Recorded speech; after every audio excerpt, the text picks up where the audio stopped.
Bienvenue à la Minute Info MLT Avocat. Aujourd'hui, j'aimerais vous parler de la différence qui existe entre la société de personnes et puis la société par action.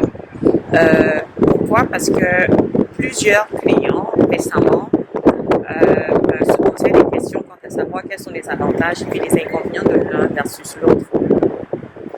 En fait, ici, il faudrait comprendre, je ne pourrai pas répondre à l'ensemble des questions dans une seule vidéo, d'autant plus que pour évaluer la forme de société qui sied à ce que vous voulez véritablement faire, il est important de savoir quels sont vos objectifs, quelle est l'activité que vous voulez mener, le nombre de personnes qui va participer à ces activités-là, quel est le rôle que ces personnes-là vont jouer et également vos perspectives d'avenir. Donc ici, c'est vraiment un survol très bref de la différence entre ces deux formes de société-là.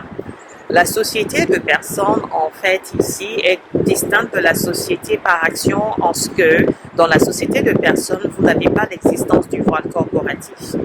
Ce qui attire les individus, qui attire les entrepreneurs, en ce qui concerne la constitution d'une société par action, en premier d'abord quand même, c'est le fait que la société est responsable de ses dettes. Donc, il y a une responsabilité limitée des actionnaires dans le cadre d'une société par action. Sauf si, bien sûr, l'actionnaire s'est porté caution, donc garant des dettes de la société.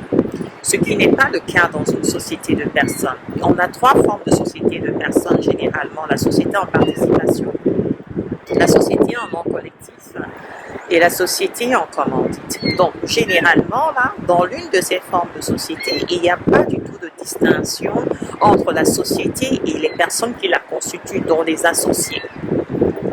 Ce qui veut dire que les dettes de la société sont les dettes des associés.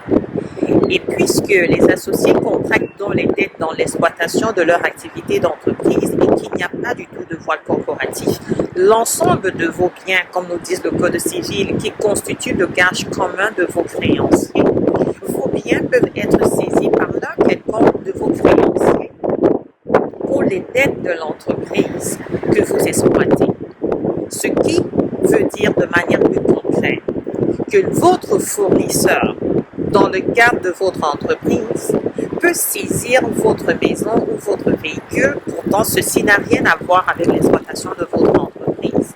Ce qui ne serait pas le cas lorsque vous exploitez plutôt votre activité sous une société par action.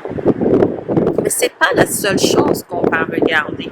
Donc, dépendamment de l'activité puis des revenus que vous allez générer, il va bien sûr se poser également la question au niveau fiscal. Parce que, étant dans la société de personnes, puisqu'il n'y a pas du tout de voile, vous êtes la société, pas de voile corporatif, je voulais dire, vous êtes la société. C'est l'impôt des particuliers, en fait, qui va s'appliquer ici. Et c'est des tranches d'imposition. Donc, combien est-ce que vous allez générer à l'année? Et puis, est-ce que c'est pertinent que vous soyez dans cette forme de société-là?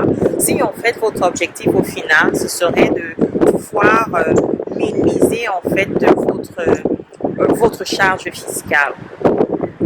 Donc, quand on est en train de mettre en place une structure corporative, c'est toujours important de savoir qu'est-ce qu'on veut véritablement faire et d'évaluer de manière quand même assez juste les revenus qui vont être générés par cette entreprise-là. Vous verrez certainement, peut-être vous avez déjà observé, dans certaines sociétés de personnes, on a des actionnaires qui sont des sociétés par action. Ben oui, que c'est possible. Plusieurs entreprises exploitées par des professionnels fonctionnent ainsi. Vous aurez des cabinets d'avocats qui s'exploitent sous la forme d'une société de personnes, d'une société en nom collectif à responsabilité limitée, mais les actionnaires également là-dedans sont des sociétés de personnes, sont des sociétés par action. Parce que, bien entendu, il y a une stratégie qui a été évaluée pour faciliter ce genre, pour justifier la mise en place de cette structure-là.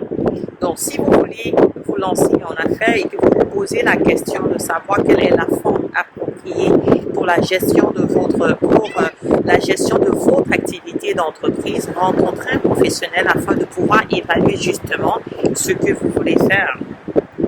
Par ailleurs, il faudrait noter ça ne sert pas forcément, c'est pas forcément rentable pour un entrepreneur de constituer une société par action si la totalité du revenu de l'entreprise va servir à maintenir ou à soutenir votre niveau de vie. Finalement, si vous procédez comme ça, la société par action vous coûtera beaucoup plus cher et ne jouera pas son rôle parce que la société par action, c'est un levier financier. On en parlera dans une autre capsule. J'espère que sous ces explications-là, vous avez pu cerner un petit peu la différence entre les deux, principalement déjà en ce qui concerne le voile corporatif qu'on trouve dans la société par action, qui est absent dans la société de personnes, et également en ce qui concerne la charge fiscale de l'une versus l'autre. Alors, c'était Mireille Lavigne du cabinet MLT Avocat pour